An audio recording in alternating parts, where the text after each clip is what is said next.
এই গল্পটি আমার এক খালাকে কে নিয়ে। খালার নাম সুবর্ণা। সুবর্ণা খালা আমার মায়ের বান্ধবী হলেও বয়সে সুবর্ণা খালা মায়ের অনেক ছোট। সুবর্ণা খালার সাথে পরিচয় আমার ছোট ভাইয়ের স্কুল থেকে। সেই 2012 সালে আমার ছোট ভাই ও সুবর্ণা খালার একমাত্র ছেলে তুহিন ক্লাস 2তে রাহিমগঞ্জ গভর্নমেন্ট বয়েজ স্কুলে ভর্তি হয়। সেই থেকে খালা ও আরও কয়েকজনের সাথে মার পরিচয়। সেখান থেকেই আজ আমাদের দুই পরিবারের বন্ধুত্ব এত গভীর যে মা সুবর্ণা খালাকে বোন মনে করেন। সেখানকে স্কুল থেকে আনতে গেলে খালার সাথে আমার প্রায়ই দেখা হতো। সালাম দেয়া, কেমন আছেন, এই পর্যন্তই আলাপের বেশি কখনো কিছু নিয়ে আলাপ হয়েছে কিনা আমার মনে পড়ে না। কিন্তু খালাকে আমার বরাবরই ভালো লাগত। খুব ছিমছাম, কখন চোখে লাগে এমন পোশাক পরতে দেখি নাই, গাঢ় লিপস্টিক দিতে দেখি নাই, এমনকি অনুষ্ঠানেও খুব সাজুগুজু করতে দেখি নাই। তাও ভালো লাগত কারণ খালা দেখতে অনেক সুন্দর। 5 ফুট 2 ইঞ্চি লম্বা, সাধারণ ছিপছিপে মেয়েদের মতো। এখন যে 30-এর উপরে বয়স হয়ে গেছে তাও দেখতে খুব সুন্দর। তবে এখন একটু পেটের দিকে মেদ জমেছে, তাও ভালো করে বোঝা যায় না। খালাকে নিয়ে আমি কখনো খারাপ চিন্তা করি নাই। এমন মানুষের দিকে তাকালে আসলে খারাপ চিন্তা মাথায় আসে না।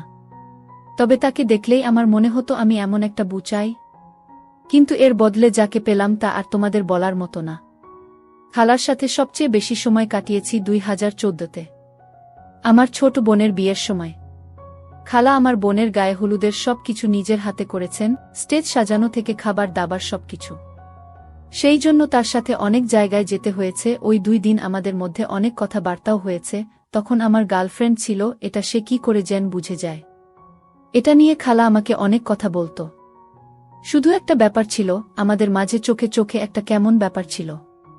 খালা আমার চোখের দিকে তাকালেই চোখ সরিয়ে নিতেন, আর মাঝে মাঝেই লক্ষ্য করতাম তার মুখে একটা মুচকি হাসি। আমি আগে কখনো এই সব বিষয়ে গুরুত্ব দেই নাই। এখন ঘটনা বর্ণনা করতে গিয়ে আমি আসলে বুঝতে পেরেছি আমাদের মাঝে একটা রসায়ন সবসময় কাজ করত। আমার বোনের বিয়ের কয়েক মাস পরেই ফারুক আঙ্কেল, খালার জামাই, এর হিলি বর্ডারে পোস্টিং হয়ে যায়, আর তারা পরিবারের সবাই চলে যান ঢাকা থেকে। 2018তে তুহিনের এসএসসি পরীক্ষা শেষ হবার পর কলেজে ভর্তি করতে খালা তুহিনকে নিয়ে ঢাকায় চলে আসেন। সেই বছর আমার বিয়েতেও খালা অনেক সাহায্য করেন। সব কিছুই তার নজরদারিতে ছিল। সবচেয়ে মজার কথা মনে পড়ে, আমাদের বাসর রাত হয় হোটেলে। খালা আমাদের হোটেলে দিয়ে আসতে যান। আসার সময় আমার কানে কানে বলে দেন, লাগেজের উপরের পকেটে আছে, হাত দিলেই পাবা। আমি তখন ব্যাপারটা বুঝতে পারি নাই। লাগেজ খুলে পকেটে হাত দিয়ে দেখি 2টা প্যাকেট। তারপর আমার ছাড়াছাড়ির পরে খালার সাথে অনেকবার কথা হয়। মেয়েদের মন মানসিকতা কেমন হয়, কখন কি করতে হয় তা বুঝানোর চেষ্টা করতেন। সে সময় মানসিকভাবে আমি তার উপর অনেকটাই নির্ভরশীল হয়ে যাই।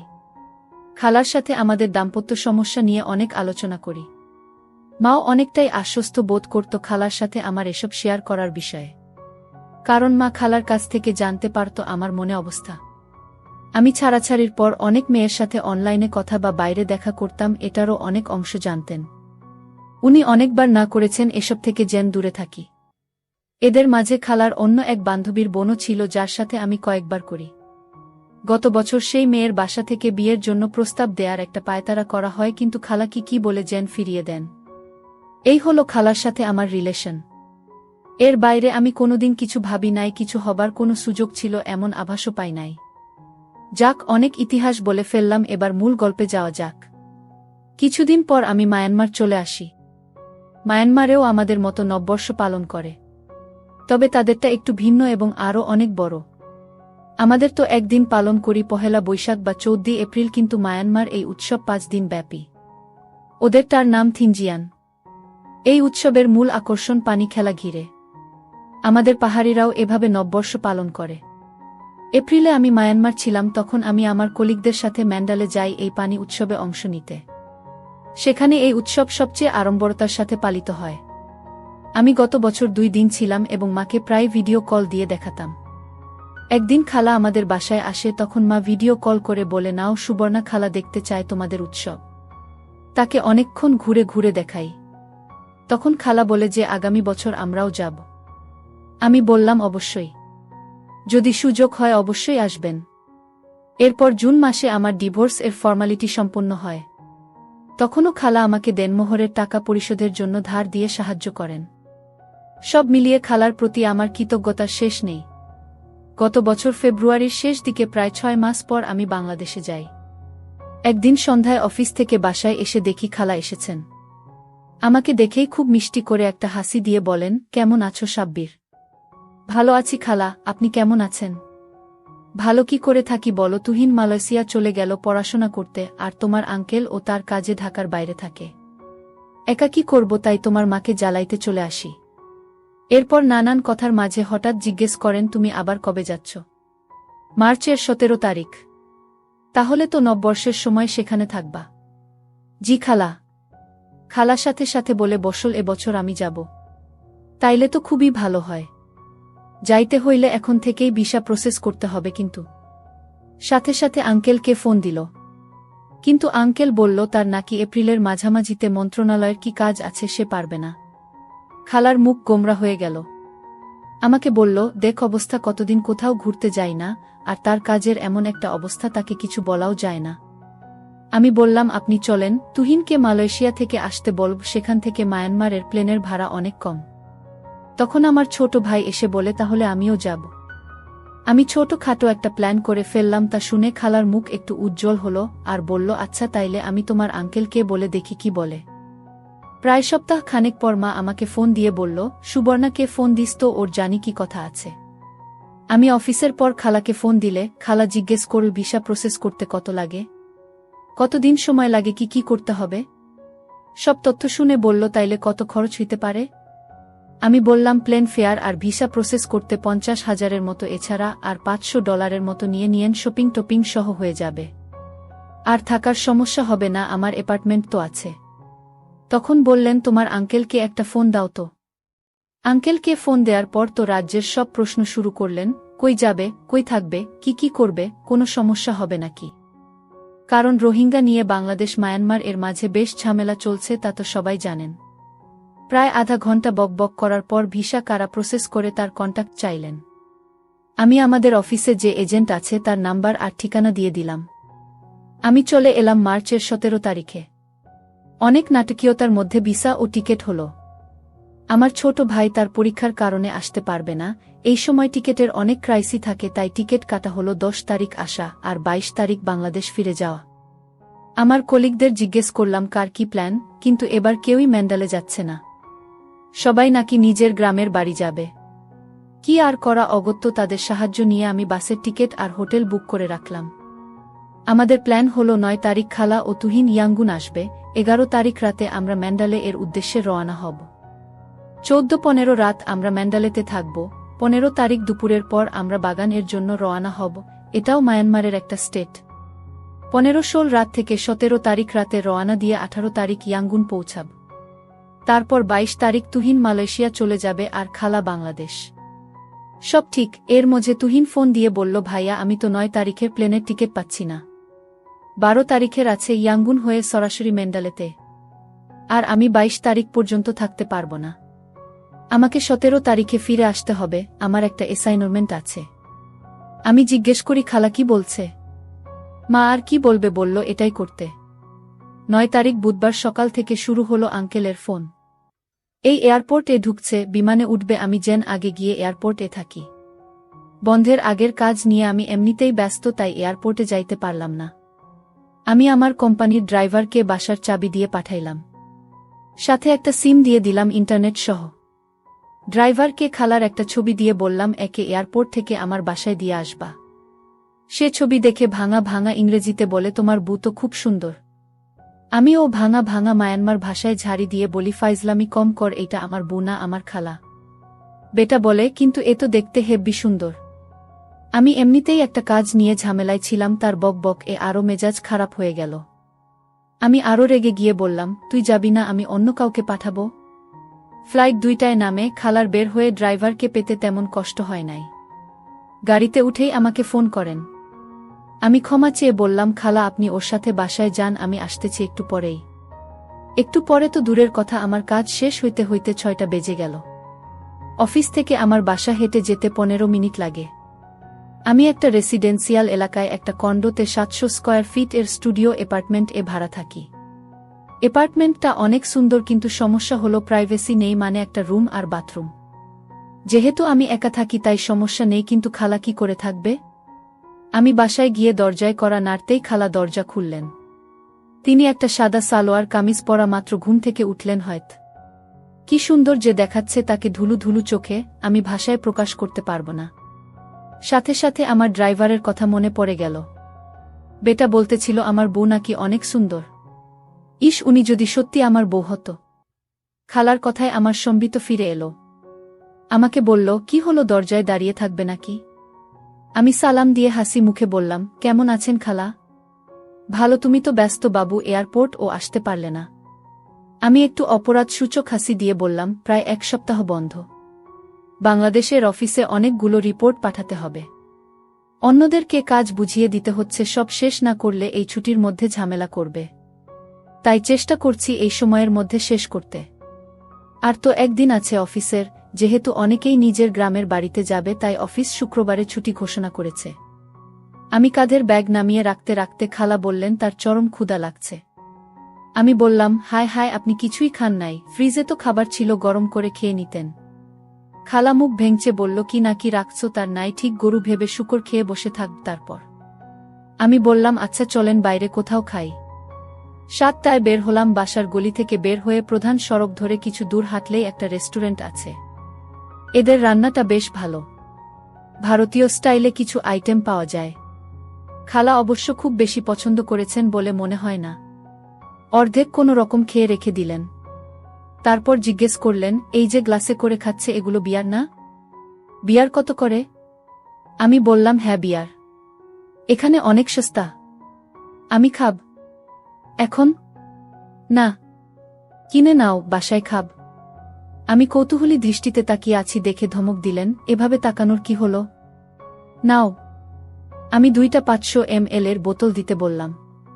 তারপর বিল চুকিয়ে জিজ্ঞেস করলাম, কোথাও যাবেন আর? না, অনেক গরম লাগছে, একটু পর অস্বস্তি লাগা শুরু হবে। চল বাসায় যাই। তারপর ধীর পায়ে হেঁটে হেঁটে বাসার দিকে এগোলাম। বাসার লিফট এ উঠে খালা আমার দিকে এক দৃষ্টিতে তাকিয়ে আছেন। আমার কেমন যেন ইতস্তত লাগছে। আমি খালার দিকে তাকিয়ে জিজ্ঞেস করলাম, কিছু বলবেন? খালা না বোধক মাথা নাড়লেন। বাসায় ঢুকার আগেই খালার মোবাইল বেজে উঠল। আঙ্কেলের ফোন। রুমে ঢুকে এসি ছেড়ে ওড়না ছুঁড়ে ফেলে বিছানায় চিত হয়ে শুয়ে পড়লেন। সেই সময় তার যে একটা দুলুনি দিল কি আর বলবো। আমি বাথরুমে গেলাম। অফিস থেকে এসে ফ্রেশ হই নাই, তাই সরাসরি গোসল করে ঘরের জামা কাপড় পরে নিলাম। খালার কথা বলা শেষ। একটু পর মা ফোন দিল। তিনি তো আমার বাসার পুঙ্খানুপুঙ্খ বিবরণ দেয়া শুরু করলেন। ফ্রিজের পাশে রাখা বোতল দিকে ইশারায় বললেন, বলে দিব? আমি 2 হাত জোর করে বললাম না। তিনি অন্যদিকে টপিক নিয়ে গেলেন। আরও রাজ্যের কথা বললেন। তারপর আরও কয়েকজনকে ফোন করলেন। এই করতে করতে রাত 11টা বাজালেন। আমার বাসায় কোনো টিভি নেই, তাই খালার করার মতো কিছু নেই। এটা যেহেতু স্টুডিও অ্যাপার্টমেন্ট তাই কোনো আড়ালও নেই। আমি বারান্দা থেকে কাপড় মেলার দড়িটা এনে ঘরে বেঁধে পর্দা দেবার চেষ্টা করলাম, বাঁধার মতো তেমন জায়গা করতে পারছি না। খালা আমার কার্যকলাপ অনেকক্ষণ যাবত লক্ষ্য করছিলেন ফোনে কথা বলতে বলতে। ফোনটা রেখেই উনি বললেন, আমার সামনে এত লজ্জা লাগে? আমি বললাম, কই? এই যে পর্দা টানাচ্ছ যে, আমি তো আপনার জন্য করছিলাম। আমি কি বলছি এসব করতে? রিল্যাক্স, কাঁথা গায়ে দিয়ে শুইলেই হবে, এসি তো আছেই। আমি বললাম, ওহ তাইত। তারপর তিনি বিয়ারের বোতল হাতে নিলেন। আমি বললাম, এইটা না নিয়ে করোনা এক্সট্রিম নিলে ভালো হতো, ওইটা অনেক মজা। তাও বোতল খুলে নিজেই গ্লাসে ঢাললেন। আমিও আমার বোতল হাতে নিলাম। তিনি একটু মুখে দিলেন। বুঝলাম ভালো লাগে নাই। জিজ্ঞেস করলাম, খেতে পারবেন? একটু তেতো কিন্তু খাওয়ার যোগ্য। এর আগে খেয়েছেন? না, রিয়ার খাই নাই, তবে ওয়াইন খেয়েছি কয়েকবার। তিনি বেশ কিছুক্ষণ এক গ্লাস বিয়ার খাওয়ার চেষ্টা করলেন। শেষ পর্যন্ত অসফল হলেন। আধা গ্লাসও শেষ করতে পারলেন না। আমি এর মধ্যে আমার বোতল শেষ করেছি। খালা বলল, আমার বাকিটুকু খেয়ে নাও। খালা উঠে লাগেজ থেকে একটা নিয়ে বাথরুমে চলে গেলেন। আমি ল্যাপটপ খুলে ফেসবুক ঘাঁটতে লাগলাম। কিছুক্ষণ পর বের হলেন, লম্বা একটা মেকি পরা। ভেতরে পড়া নাই সেটা বোঝাই যাচ্ছে। এই বয়সে তার শ্যাপ দেখে আমি অবাক। এর আগে কখনো ওনাকে সেভাবে খেয়াল করি নাই, কিন্তু এখন দেখে আমার যেন তার প্রতি আকর্ষণ আরও বাড়িয়ে দিয়েছে। যাই হোক, এসেই তিনি বিছানায় চাদরের নিচে চলে গেলেন। আমাকে জিজ্ঞেস করলেন, তুমি কই ঘুমাবা? যদিও আমার বিছানা ডাবল সাইজ ম্যাট্রেস, তাও বললাম, এই যে পাটি আর তোষক, এখানে শুয়ে পড়ব। খালা কিছু বলতে গিয়ে আর বললেন না। কিছুক্ষণ পর জিজ্ঞেস করলেন, কয়টায় উঠো? 8টার দিকে উঠলেই হয়। অফিস তো 9টা থেকে। ও আচ্ছা। তিনি এবার তার ফোনের দিকে মনোযোগ দিলেন। আমি বেশ কিছুক্ষণ তার দিকে এক পলকে তাকিয়ে রইলাম। মাথা ভর্তি এক ঝাঁক চুল, এর মাঝে গোল মুখটা লাইটের আলোতে খুবই সুন্দর লাগছে। চোখের দুই পাশে বয়সের একটু ছাপ দেখা গেলে মুখের উজ্জ্বলতা কমে নাই। খালা মোবাইল দেখতে দেখতে বললেন, কি বাবা, কিছু বলবা? আমি বললাম, না খালা, আপনি এখনো অনেক সুন্দর, সেটাই দেখছি। তিনি চোখ উঠিয়ে বললেন, তাই নাকি? আমি কোথায় যেন কৌতুকে পড়েছিলাম, বিয়ার গেলে নাকি বুড়িকে ছুরি মনে হয়। আমি তার কথা শুনে জোরে হেসে উঠলাম। খালাও আমার সাথে অনেকক্ষণ হাসলেন। যাই হোক, আমি উঠে বিছানা করলাম। ঘড়িতে তখন 12টার কাছাকাছি হবে। তিনি জিজ্ঞেস করলেন, ঋতুর সাথে তোমার আর যোগাযোগ হয়েছে? ঋতু আমার আগের গার্লফ্রেন্ড। না, কোনো যোগাযোগ হয় নাই। আচ্ছা, ঘুমিয়ে পড়। সিগারেট খাইতে ইচ্ছা করছিল, কিন্তু সাহস হইল না। খালা ফ্রেন্ডলি আচরণ করছেন, তাই বলে অসম্মান দেখানো উচিত হবে না। অগত্য ঘুমানোর চেষ্টা করলাম। সকালে উঠে দেখি আমার ঊর্ধ্বমুখী হয়ে আছে। বিছানায় খালা নেই। ঘড়িতে 8টা 10 বাজে দেখে লাফ দিয়ে উঠলাম। বাথরুমে যাওয়ার সময় দেখলাম মেকি পরে চুলার সামনে কি যেন করছেন। আমি বাথরুমে ফ্রেশ হয়ে ড্রেসিং রুমে এসে দেখি আমার অফিসের পরে যাওয়ার মতো শার্ট প্যান্ট নেই। অগত্য টাওয়াল পরে বের হলাম। খালা উবু হয়ে বিছানা গোছাচ্ছিলেন, পেছন থেকে তাকে বেশ ভালোই বোঝা যাচ্ছে। আমি আলমারি থেকে প্যান্ট শার্ট নিয়ে ড্রেসিং রুমে যাওয়ার সময় খালার সাথে চোখে চোখ পড়তেই অন্যদিকে সরিয়ে নিলেন আর মুখে একটা মুচকি দিল। আমি পোশাক পরে বের হয়ে দেখি বেশ আয়োজন করেই নাস্তা তৈরি করেছেন। আমি নাস্তা করছি, খালার মুখে এখনও সেই দুষ্ট হাসি। তিনি মোবাইলে কি যেন দেখছেন আর মিট মিট করে হাসছেন। আমি জিজ্ঞেস করলাম, কি দেখছেন? উনি স্ক্রিনটা ঘোরাতেই আমার কান দিয়ে যেন ধোয়া বের হইতে শুরু করল। আমার ঊর্ধ্বমুখী রাতের সেই ছবি। খালা তো হেসে কুটি কুটি অবস্থা। জিজ্ঞেস করলেন, এই জন্যই পর্দা টানাইতে চাইছিলা? আমি কি বলবো তাই তো ভেবে পাচ্ছি না। খালা আমার সাথে এমন মজা করবেন তা আমি স্বপ্নেও ভাবি নাই। আমার অফিসের জন্য দেরি হচ্ছিল, তাই আর কথা না বাড়িয়ে কোনো রকমে নাস্তা করে বের হব। তখন খালা বললেন, আমার কিছু জিনিসপত্র কিনতে হবে। কই যাব? বললাম, আমি বিকেলে তাড়াতাড়ি চলে আসব, তারপর নিয়ে যাব। তাও বললাম, গুগল করলেই সব লোকেশন পেয়ে যাবেন। আর গ্রাবি সফটওয়্যারটা ডাউনলোড করে রেজিস্ট্রেশন করে দিলাম, যেন ট্যাক্সি ডেকে কোথাও যেতে পারেন। সারাদিন খুব ব্যস্ত গেল। দুপুরে খাওয়ার সময় খালাকে ফোন দিলাম খাওয়া দাওয়ার খবর জানতে। বললেন তিনি মুরগি রান্না করেছেন আর আলু ভর্তা ডাল রান্না করেছেন। 4টার দিকে অফিস ছুটি হয়ে গেল। আমি সব কাজ ঠিকমতো শেষ করে বাসায় যেতে 4:30টার মতো বাজল। বাসায় গিয়ে নক করে অনেকক্ষণ দাঁড়িয়ে রইলাম। খালা দরজা খুললেন।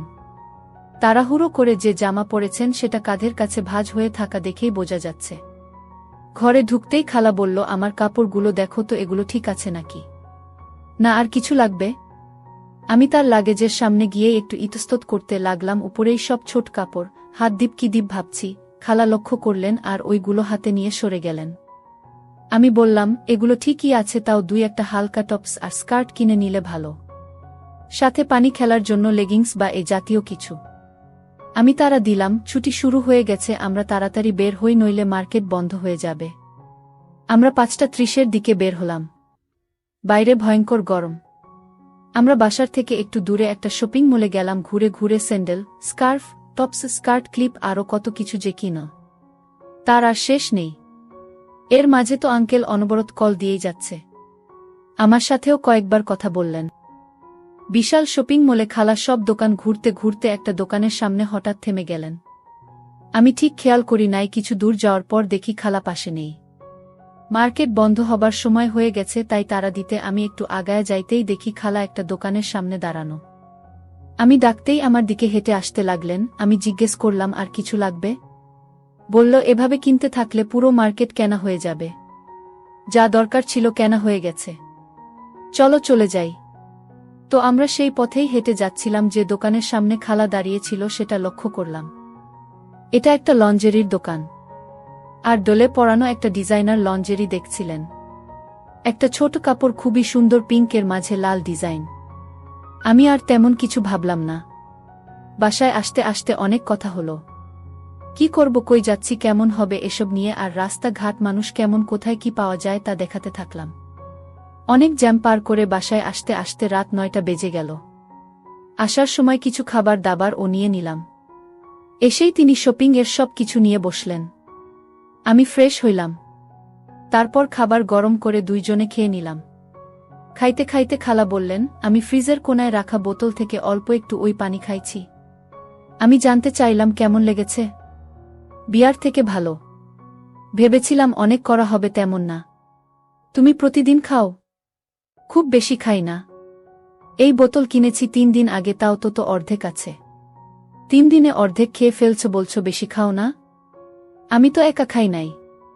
তাইলে? বন্ধুরা আসে। বন্ধু না, বান্ধবী। খালার তখন খাওয়া শেষ, রান্নাঘরে প্লেট ধুচ্ছেন। আমি একটু হকচকিয়ে গেলাম। সমস্যা নেই বলতে পার। আমি কাউকে বলবো না। আরে না, আমার কোনো বান্ধবী নেই। উনি ধুম করে একটা ছোট কাপড় হাতে আমার সামনে এসে দাঁড়ালেন। বললেন, এটা তুমি পর। আর তোমার কাবার্ডে মেয়েদের পোশাক কিসের? তোমার? আর তো কিছু বলার নেই। যা ধরা খাওয়ার অনেক আগেই খেয়ে গেছি।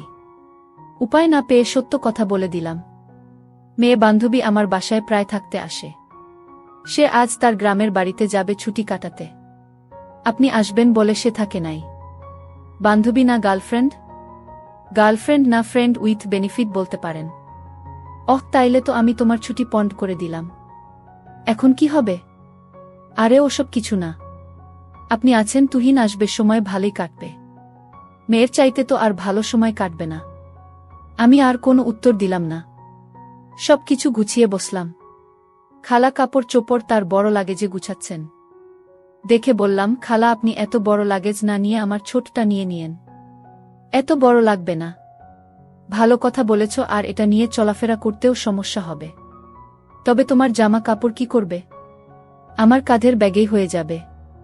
খালাকে জিজ্ঞেস করলাম, আরও খাবেন? উনি হ্যাঁ সূচক মাথা নাড়লেন। আমি ডাবল ব্ল্যাকের বোতলটা সামনে আনলাম। 2টা গ্লাস আনলাম, বাদাম নিয়ে বসলাম। খালা বলল, বেশ, আয়োজন তো সব রেডিই থাকে। আমি বললাম, মোটামুটি। এর মাঝে আবার আঙ্কেলের ফোন। খালা বিরক্ত হয়ে ফোন ধরল, 3-4 মিনিট কথা বললেন। তারপর আমি টায়ার্ড, এখন ঘুমাতে যাব বলে ফোন রেখে দিলেন। ততক্ষণে আমার গ্লাস রেডি করা হয়ে গেছে। ফোন রেখেই গ্লাস হাতে নিয়ে একবারে 1 গ্লাস বড় খেয়ে ফেললেন। আর মুখ এমন এক ভঙ্গি করলেন যেন রাজ্যের বাজে জিনিস। তার পরক্ষণেই মুখ ঠিক করে বললেন, এখন তো আরও ভালো লাগছে, কি মিশিয়েছ? আমি বললাম, জিঞ্জার এল। এটা দিয়ে খাইতে দারুণ। এই হলো বিপত্তি। তিনি গপাগ তিন মেরে দিলেন। আমি একটু শঙ্কিত হলাম। কিছুক্ষণ পরে বললেন, সিগারেট দাও। আমি বললাম, খালা আপনি কি এসব প্ল্যান করেই এসেছেন? উনি বললেন, না, আজকে প্ল্যান করেছি। আমি আরেক দিতে দিতে বললাম, আপনি কখনো একা কোথাও বেড়াইতে যান নাই না? উনি সিগারেট ধরালেন আর ওড়নাটা ছুঁড়ে ফেলে নিয়ে দেয়ালে বালিশ রেখে হেলান দিয়ে বললেন, খুনাগ। এটাই আমার একা মানে তোমার আঙ্কেল ছাড়া একমাত্র ট্রিপ। আমি আর কিছু বললাম না। উনি সিগারেট খাচ্ছেন, দৃশ্যটা দেখে আমার ঋতুর কথা মনে পড়ে গেল। ঋতু ঠিক এভাবেই সিগারেট খেত। উনি যে সিগারেট খাচ্ছিল তা না, সে জাস্ট ধোঁয়া টান দিয়ে ছেড়ে দিচ্ছেন। এরপর একটা বড় টান দিতে গিয়ে ধোঁয়া গলায় চলে যায় আর কাশতে কাশতে অবস্থা খারাপ। বললেন, এই জঘন্য জিনিস খায় কি করে লোকজন? তারপর নিজে থেকেই বিড়বিড় করে বলছেন, ঢাকায় একা থাকতে থাকতে আমি বোর হয়ে গেছি। এতই বোর হয়ে গিয়েছি যে সেটাও অনেক সময় বুঝতে পারি না। গতকাল যখন এয়ারপোর্ট থেকে এখানে আসছিলাম তখন চারিদিকে নতুন সবকিছু দেখে ভাবছিলাম এটাই হয়তো আমার শেষ একা কোথাও যাওয়া। তাই ভাবছি মুক্তির স্বাদটা ভালো মতো পেতে চাই। তারপর যে কত কিছু বললেন, আমি শুধু শুনেই গেলাম। এগুলো লিখতে গেলে আরও কয়েক পর্ব লাগবে। প্রায় ঘণ্টা খানেক বকবক করলেন। তারপর আমার পাশে বসে আমার হেলান দিয়ে শুয়ে পড়লেন। সে যে বেশ মাতাল হয়ে গেছে সেটা ভালোই বোঝা যাচ্ছে। অনেকক্ষণ এভাবে বসে থেকে বললেন, আমি টয়লেটে যাব। আমি বললাম, একা পারবেন? না, আমাকে একটু ধর। আমি তাকে নিয়ে টয়লেটে বসিয়ে দিলাম। বের হয়ে আসব এমন সময় বললেন, ইস, ফিতাটা প্যাচ লেগে গেল। আমার দিকে তাকিয়ে বললেন, খুলছে না। আমি তার ফিতা খুলে দিতে গিয়ে নিজে একটু বিপত্তিতে পড়লাম। টানাটানিতে একদম শক্তভাবে আটকে গেছে। আমি তখন কাছে মুখ নিয়ে দাঁত দিয়ে গিট খুলতে গেলাম। আমি কিছুক্ষণ চেষ্টা করে খুলে ফেললাম গিটটা, আর লুজ হতেই বের হয়ে আসো। আমি তখন বের হয়ে আসলাম আর দরজার বাইরে দাঁড়িয়ে রইলাম। ভাবতে লাগলাম, এ কি হচ্ছে আমার সাথে। প্রায় 2-3 মিনিট পর ভেতরে গোসলের শব্দ শুনতে পেলাম। শুনে দরজা খুলে দেখি খালা গোসল করছেন। আমাকে দেখে বললেন, সাব্বির, অনেক লাগছে। উনি রীতিমতো টলছেন আর শূন্য দৃষ্টিতে আমার দিকে তাকিয়ে রইলেন। আমিও যেন আটকে গেলাম তার চোখে। উনি ধুন করে আমার একটা বসিয়ে দিলেন। মুখ তুলে আবার দিতে লাগলেন। আমি মাথা সরিয়ে নিলাম। তিনি প্রায় পিছলে পড়ে যাচ্ছিলেন। হাত দিয়ে তাকে ধরে কোনো রকমে সামলে নিলাম। খালাকে কোনো রকমে বের করে লাগোয়া ড্রেসিং রুমের দেয়ালে হেলান দিয়ে বসিয়ে দিলাম। কিন্তু সেদিকে লক্ষ্য করার সময় নেই তিনি যেভাবে টলছেন, সামনে গ্লাস বোতল রাখা, সেগুলোর উপর না হুমড়ি খেয়ে পড়েন। তাই আমি ছুটে গিয়ে তাকে ধরি। আমি নিজেকে সামলে আবার খালার দিকে মনোযোগ দিলাম। আমার শক্ত হয়ে আছে, কিন্তু উনি গভীর ঘুমে মগ্ন। কিন্তু তার মমতার কথা ভেবে আর এই 2 কদম পা যেন চলল না। সিগারেটটা শেষ করে বাথরুমে গেলাম। তারপর বিছানায় এসে শুয়ে পড়লাম। সকালে ঘুম ভাঙল 9টায়। উঠে দেখি খালা বিছানায় নেই। রান্নাঘরে খুটখুট শব্দ হচ্ছে। গতকালকের মতো আজকেও আমার ছোটা রুস্তম ঊর্ধ্বমুখী। কিন্তু এর চাইতেও বড় ব্যাপার, এখন খালার সামনে কি করে যাব। আমার কেমন যেন অস্বস্তি লাগছে। আমি উঠে বাথরুমে চলে গেলাম। ফ্রেশ হয়েও বের হইতে ইচ্ছা করছে না। ভাবছি সারাদিন কি করে কাটবে। কিছুই করার নেই। বাংলাদেশের অফিসও বন্ধ। খালা ডাকলেন, এতক্ষণ বাথরুমে কি কর? নাস্তা ঠান্ডা হচ্ছে। বেশ স্বাভাবিক স্বরেই ডাকলেন। টাওয়াল হাতে বের হলাম। খালা একটা ফ্রক পরে আছেন। ড্রেসটা তো বেশ সুন্দর। কবে কিনলেন? গতকাল কিনেছি। কখন খেয়াল করি নাই তো। খেয়াল থাকবে কেমনে? সেই লম্বা মেয়েটার দিকে যেভাবে ডেব ডেব করে তাকাইছিলা। আমার কানে কেউ যেন গরম লোহা ঢেলে দিল। খালা যেন প্রতি ঘন্টায় আরও ভয়ানক হচ্ছেন। আমি নাস্তা করতে বসলাম। আজকে রুটি, জ্যাম আর ডিম পোচ, সাথে সসেজ ভাজা। খালা মাটিতে আরাম করে বসে খাচ্ছেন। জিজ্ঞেস করলেন, আজ বের হবা কোথাও? চুল কাটাবো আর কিছু কেনাকাটা করব। এই যা। কখন বের হবা? এই তো আধা ঘন্টা পরে। কিছুক্ষণ চুপ থেকে বললেন, কালকের জন্য দুঃখিত। একটু বেশি বেশি করে ফেলছি মনে হয়। না না, আসলে আমি দুঃখিত। আমার আপনাকে এভাবে খাওয়ান উচিত হয় নাই। আপনি তো আর লিমিট বুঝবেন না। স্বাদ বেশ ভালো ছিল, তাই খেয়ে ফেলছি। তারপর আর কিছুই মনে নাই। আমি জিজ্ঞেস করলাম, কিছুই মনে নাই? উনি একটু ভীত স্বরে বললেন, আমরা কি? আর কিছু বলছেন না।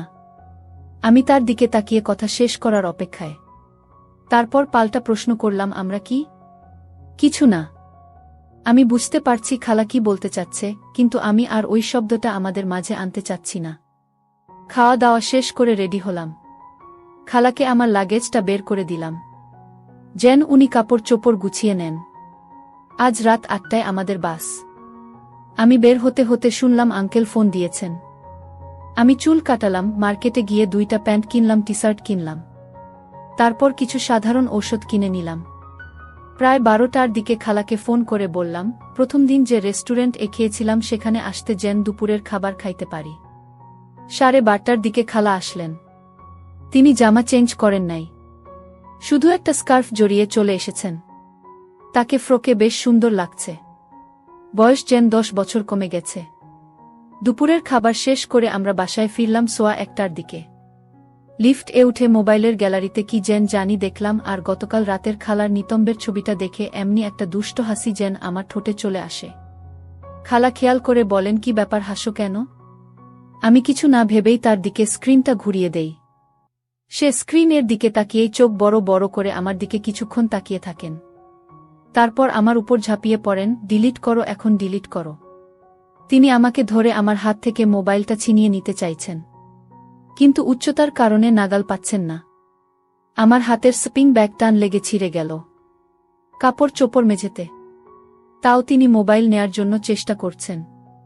লিফট 9 তলায় থামল, দরজা খুলল আর পাশের বাসার মহিলা আমাদের দিকে তাকিয়ে আছে। খালা বিদ্যুতের মতো আমাকে ছেড়ে সরে গেলেন। আমি কোনো রকম কাপড়গুলো নিয়ে আমার ফ্ল্যাটের দরজার সামনে গেলাম। খালা হাসছেন মিটিমিটি। আমি দরজা খুলে ভেতরে ঢুকতেই বলল, আর কি ছবি তুলছ? আর কিছু তুলি নাই। ডিলিট কর। আমারটা করেছেন? তোমারটা কি কাপড় ছাড়া? তাতে কি? উনি আবার আমার উপর ঝাঁপিয়ে পড়লেন। এমন সুন্দর খালা থাকলে তো আরও অনেক কিছু করার ইচ্ছা হয় বলে আমি নিজেই অবাকে কি বললাম, আমি জিভে কামড় দিলাম। খালা তখন পরিস্থিতি টের পেলেন। এই ঘষাঘষিতে আমার একদম শক্ত হয়ে আছে আর তার সাথে লাগছে। তিনি সরতে গিয়ে আরও পিছলে গেলেন। তার চুল আমার সারা মুখে ছড়ানো। আমার এক হাত তখনও তার কাছে, তিনি নড়ছেন না। একটু পর মাথা উঁচু করতেই আমার চোখে চোখ পড়ল, বড় বড় শ্বাস নিচ্ছেন। আমার মুখে তার নিঃশ্বাস পড়ছে। আমি আমার ডান হাত থেকে মোবাইলটা সরিয়ে তার মুখ থেকে চুল সরালাম, তিনি চোখ বন্ধ করে নিলেন। খালা আমাকে কাছ থেকে এক ঝটকায় দূরে সরে কোনায় গিয়ে বসলেন। আমি দ্বিধায় পড়ে গেলাম। তিনি কি রাগ করলেন? আমি কি বলব ভাবছি, এমন সময় তিনি দাঁড়ালেন, তার পরনে ফেলে দিলেন, তার ছোট কাপড় ছাড়া আর কিছু নেই। ঘটনার আকস্মিকতায় আমি হতবাক। আমি তখনও এই ব্যাপারটার সাথে মনে হয় মানসিকভাবে খাপ খাওয়াতে পারছিলাম না, তাই আমি অ্যাক্টিভ হতে পারছি না। কিন্তু প্রায় মিনিট 10 পার হবার পরে খালা আমাকে জিজ্ঞেস করলেন, আমাকে ভালো লাগছে না? তখন আমার সম্বিত ফিরে আসল, আরে আমি তো কিছুই করছি না। তখন আমি বললাম, এত সুন্দর আপনি, আর আপনাকে ভালো লাগবে না? মনে হচ্ছে অনন্তকাল যেন পাড়ি দিয়ে ফেলেছি, কিন্তু ঘড়িতে তাকিয়ে দেখি 15 মিনিটও হয় নাই। খালা কোনো কথা না বলে চলে গেলেন। হেঁটে যাওয়ার সময় তার দেখে আমার যেন আরেকবার নেচে উঠল। আমি ওই অবস্থাতেই রইলাম। প্রায় 5 মিনিট পর বের হলেন, কোনো কথা বললেন না। দুইজন নিশ্চুপ। খালা নীরবতা ভাঙলেন, আমাকে কি খুব খারাপ মনে হচ্ছে? একদম না বলে তার দিকে তাকালাম, আর হাসি দিয়ে বললাম, কি তবে আগের থেকে দিলে হয়তো শুরুটা আর সুন্দর করা যেত। আমাদের সময় তো শেষ হয়ে যায় নাই বলে আমার আবার হাত দিলেন। এর মাঝে ফোন বেজে উঠল। খালা ফোন ধরলেন, আঙ্কেল ফোন দিয়েছে। তিনি কথা বলা শুরু করলেন। অনেকক্ষণ কথা বলছেন, আমি শুনতে শুনতে ঘুমিয়ে গেলাম।